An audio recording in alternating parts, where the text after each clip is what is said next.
इसीलिए सब कर रहे थे क्योंकि आप खोज रहे थे अंदर की शांति, आप खोज रहे थे, आप परमात्मा को खोज रहे थे।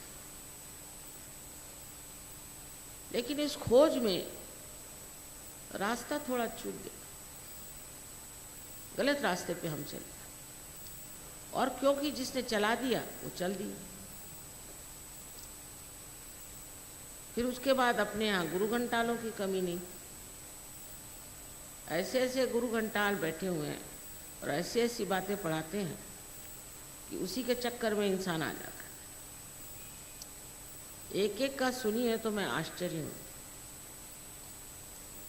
कोई कुछ कहता है तो कोई कुछ कहता है, लेकिन लोग इतना विश्वास कर लेते हैं हर एक चीज़ में, इतनी अंधश्रद्धा है क्योंकि खोज गहरी है।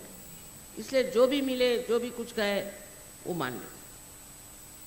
हमारे उधर एक गुलाब बाबा करके महाराज आए, उनको हम बचपन से जानते हैं, बड़े खराब तबीयत के आदमी थे वो, बचपन से उनको जानते हैं और उनके माँ बाप उनसे ताक, लेकिन वो बाबा जी बन गए। फादर की डेथ हो गई, मदर को पता नहीं, बाबा जी बन गए। तो वो सब जगह जा कर के कुछ ना कुछ चमत्कार दिखाते। तो एक गांव में गए, वहाँ जाकर कहा कि देखिए यहाँ से पानी निकलने वाला। उन्होंने किसी चीज़ को धड़ाम से मारा तो ज़मीन में से पानी निकल आया। तो लोग सब पड़ गए उनके पैर पर। अरे पानी निकालना कोई बड़ी भारी चीज़ है क्या? आप क्या पानी निकालने के लिए आए हैं इस दुनिया में कि पानी निकालने वाले को देखने आए? अब सब आए, उनको पैसे देना शुरू कर दिया, ये करना शुरू कर दिया, वो देखो। दूसरे दिन जाके देखा तो वहाँ नलका था नीचे से, उसको इन्होंने पहले ही से काट कूट के तैयार कर लिया था और उसको किसी चीज़ से सील कर दिया। वो जब दूसरे दिन मारा तो उसमें पानी निकला। और बड़े पढ़े लिखे लोग उनके चरणों में। मैंने कहा कि मैं आ रही हूँ नागपुर, उनको ज़रा खबर कर देना। वो जो भागे नागपुर से आज तक आए नहीं उसके बाद। इसी प्रकार के कोई जेल में से छूट आए और काशाय वस्त्र पहन के बैठ जाए बाबा जी बन के, तो लगे उसके चरण छू। आप लोगों की अंधता तो मेरे समझ में आती, क्योंकि हिंदुस्तानी ऐसे भी बड़े जल्दी झुक जाते हैं, पर ये लोग भी वैसे ही। और करोड़ों रुपया कमाए रजनीश और ये और वो। उन्होंने एक समझा कि इनकी जो कमजोरियां हैं उसको बढ़ावा दो, इसी में एक 14 साल के महाराज वहां पहुंचे। पता नहीं क्या था, या तो वो जादू मंत्र करते हो या चाहे उन पे कुछ स्पिरिचुअलिज्म डालते हो। बड़े बड़े पढ़े लिखे अच्छे लोग, समझदार लोग उनके पीछे लगे हुए। आज ऐसा समय है कि बहुत से लोग खत्म हो गए, लेकिन 2-4 अभी हैं जो कि कोई हीरा निकाल देंगे, कोई कुछ निकाल। अरे भाई, हीरा तो बाजार में मिलता है। कौन से अवतरण ने हीरे निकाल के दिए हैं?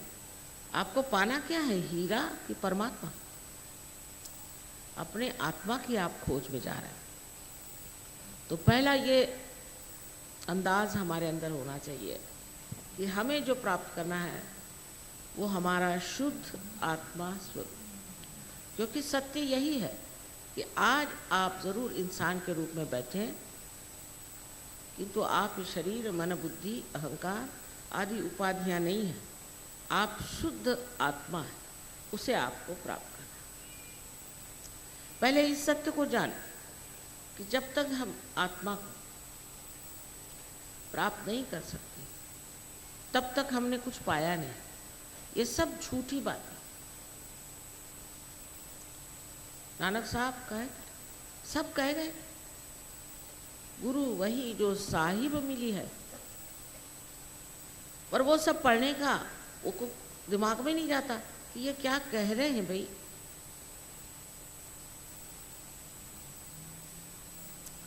इस प्रकार हमें पहले अपनी ओर नज़र करना चाहिए कि हमें पाना क्या है। अब कोई कहता कि साहब हमने तो इतना रुपया उसको दे दिया, ये किया। अरे भाई तुमको क्या मिला? मैं माँ हूँ, मैं पूछती बेटा तुमको क्या मिला?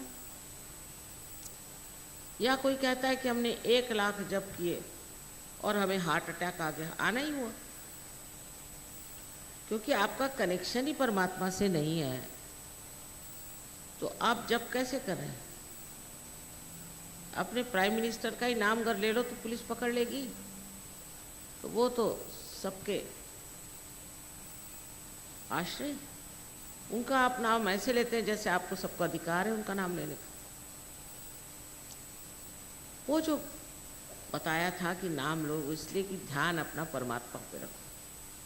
पर 1 लाख नाम ले रहे हैं, 2 लाख उनको फूल चढ़ा रहे हैं।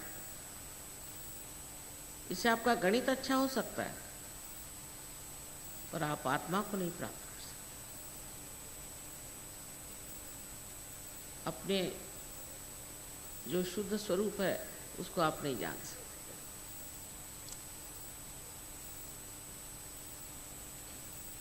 दूसरी बात जो जाननी है कि सत्य जो है वो ये है कि ये जो आप आज यहाँ इतने फूल देख रहे हैं, इतने सुंदर, इनको देखकर आपके मन में ये विचार नहीं आ रहा है कि कितना बड़ा चमत्कार है कि एक बीज से ये फूल निकला है इतने सारे, और अलग अलग ढंग के अलग अलग बीज से निकलते, कितना बड़ा चमत्कार है।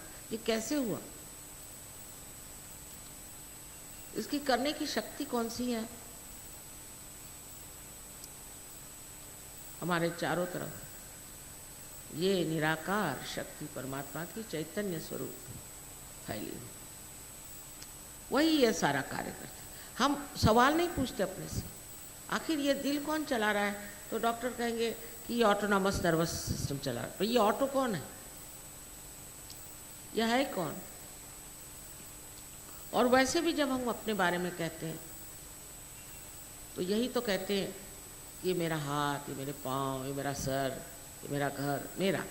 और ये मेरा का मैं कौन है, इसे हम नहीं खोजते। वो मैं जो है उसे पाना है, और उसको पाने के लिए आपके चारों तरफ ये सृष्टि फैली हुई है, चैतन्य की सुंदर सृष्टि फैली हुई, और जो सारे ही जीवंत कार्य करती है, सारे जीवंत कार्य। इसके अनेक उदाहरण हैं। अब ये शक्ति है या नहीं, उसको आपने महसूस किया है या नहीं, ये दूसरी बात। किंतु अगर हम आपसे कोई बात कह रहे हैं तो आपको ज़रूरी नहीं कि आप उस पर विश्वास कर लें। हो सकता है हम भी झूठ कह रहे हैं, लेकिन ये तो ज़रूरी है कि अपना दिमाग आप खोल लें, एक वैज्ञानिक की तरह, एक साइंटिस्ट की तरह, और आप ये देखें कि हम जो कह रहे हैं अगर ये वास्तविक बात हो जाए और ये अगर सिद्ध हो जाए तो ये जो धारणा आज आपके सामने रख रहे हैं वही एक सत्य स्वरूप आपके सामने बड़ा भारी तत्व खड़ा हो जाए। और तीसरी बात यह है कि आप इंसान हैं, आप जानवर नहीं। आपके अंदर अनेक गुण पहले ही से स्थित हैं। इतने गुण हैं कि वो इस छोटे से लेक्चर में मैं नहीं बता सकता, किंतु अपने प्रति श्रद्धा, अपने प्रति मान मर्यादा, ये सब पहले ही से आपके अंदर स्थित है, और ये खोज भी आपके अंदर स्थित है। आप चाहे उसे पैसे में देखें। आजकल मैंने ये इलेक्शन का चक्कर देखा तो लोग सोचते हैं कि कुछ इस तरह की पावर मिल जाए तो बड़े आदमी हो गए, कुछ होते नहीं। बड़ी बुरी हालत है लोगों की जिन जिनको ऐसी जगह जाना पड़ता है। ये तो बिल्कुल खोखली शक्तियां हैं। इसी तरह से आदमी विचित्र विचित्र चीजों में सब चीज को खोता, लेकिन उससे उसको सुकून नहीं मिल सकता, उससे उसको कोई समाधान नहीं मिल सकता। आज ये चीज़ चाहिए, कल वो चीज़ चाहिए, जब वो चीज़ मिल जाए तो फिर उसका कोई महत्व ही नहीं रह जाता।